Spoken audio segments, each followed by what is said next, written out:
আর যারা সিলসিলাভুক্ত নয়, যারা বিভিন্ন ফেরকার অনুসারী, যারা বাতিল পন্থীর অনুসারী, তাদের কথা আমাদের বলার দরকার নেই।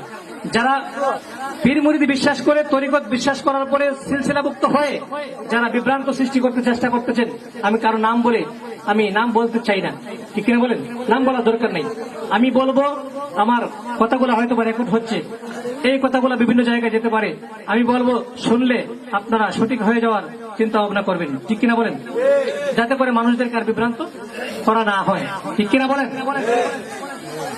ধারাবাহিকভাবে প্রত্যেক বছর আমরা এই কথাটা বলি, এই বিষয়ের উপরে দলিল দিয়ে থাকি। আমি একটু সময় আপনাদেরকে বিরক্ত করব, আপনারা মনে কিছু নেবেন না। যারা বলে ফুরফুরা শরীফের অনেকেই হাজির নাজির বিশ্বাস করে না, আমি তাদেরকে বলতে চাই, শুনতে দিয়েছেন আপনারা?